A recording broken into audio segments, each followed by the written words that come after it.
presents our narrative in the early 13th century in West Africa.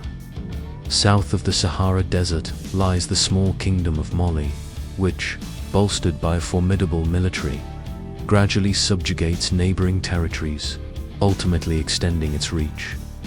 To the Songhai Kingdom of Gao, the burgeoning empire of Mali is immensely wealthy, as its fertile lands are rich in gold, positioning it as one of the foremost producers and exporters of this valuable resource globally.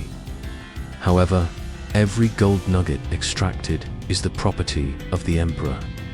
The sovereign, known as the Mansa to the north, the Tuaregs have long maintained trade routes across the Sahara, facilitating Mali's export of not only gold but also salt and slaves acquired from raids further south. These trade routes connect to Cairo, the capital of the Mamluk Sultanate, which stands as one of the most significant cities in the world. Cairo is situated at the center of the Muslim world and is interconnected with trade routes leading to the Mediterranean Sea and the Indian Ocean. Around the year 1310, the Mansa, whose identity remains uncertain today, envisions an exploration of the Atlantic Ocean to uncover what lies beyond the horizon. He embarks on a significant maritime expedition. The fate of this expedition remains unknown. However, it is recorded that a certain Musa is appointed to govern the empire during the Mansa's absence. In 1312, with no news or return from the expedition, Musa ascends to the throne of the empire. He swiftly consolidates his authority over the vast expanse of land stretching from the Sahara in the north to the tropical forests in the south, overseeing an empire comprising approximately 40 to 50 million inhabitants. Mansa Musa aims to open his empire to the world, establishing diplomatic relations with the states north of the Sahara and enhancing trade routes. In 1324, as a devout Muslim, he undertakes the pilgrimage to Mecca, leading an enormous caravan. Of 60,000 individuals, the group consists of soldiers, officials, merchants, and a personal entourage of 12,000 servants and slaves, all adorned in opulent garments and luxurious items. A multitude of animals is brought along for sustenance, alongside 80 dromedaries, transporting between 10 and 13 tons of gold, with variations in the reported amounts depending on different sources. This grand expedition leaves a profound impact along the route, particularly in Cairo, where Mansa Musa resides for 3 months, demonstrating remarkable generosity by distributing substantial amounts of gold to those he encounters. Following an audience with the Mamluk Sultan, he resumes his pilgrimage to Mecca. Upon arrival, he persuades several scholars and architects to return with him to Mali to assist in the development and enhancement of his empire. Among them is Abu Ishaq al-Sahili, a poet and architect from Granada, who is appointed as Mansa Musa's official architect.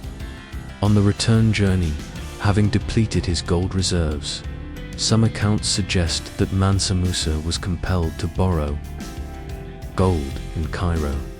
The sudden influx of gold significantly affects the local economy, causing a sharp decline in gold prices and resulting in hyperinflation, with the local currency taking over a decade to stabilize.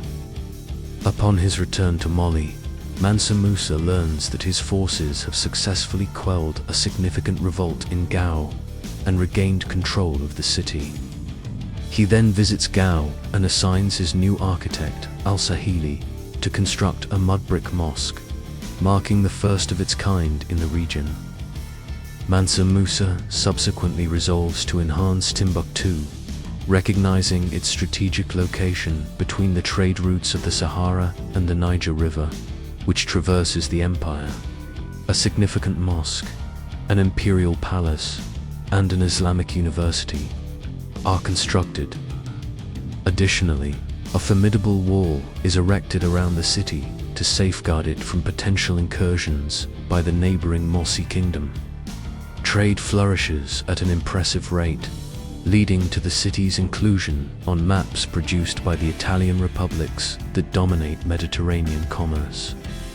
Mansa Musa is believed to have passed away in 1337 at the age of 57, leaving behind a prosperous and influential empire that would endure for another century and a half. At the time of his death, Cairo's economy remains unstable, yet the populace is profoundly affected by his legacy, with news of his reign reaching as far as Europe, where interest in this distant empire, abundant in gold, is on the rise.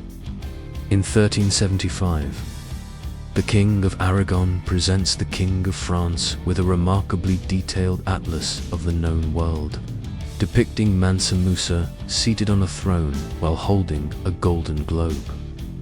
During the 15th century, Portugal capitalizes on the advancements of the caravel to embark on oceanic explorations, particularly along the African coast, in pursuit of the renowned Mali Empire, with the intention of redirecting trade routes from the desert to the ocean.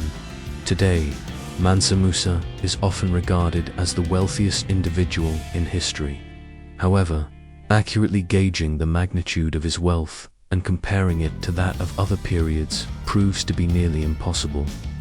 This challenge is further complicated by the fact that most of the information available he decides to us, to make the which has pilgrimage informed to this Mecca. narrative, He sets off at the head of a primarily huge originates from caravan oral of traditions 60,000 passed down people, through made up of generations, soldiers, or from accounts officials, by Arab merchants, historians, and a personal retinue of travelers who encountered 12,000 Mansa servants Musa and during his slaves, pilgrimage all or extravagantly travels.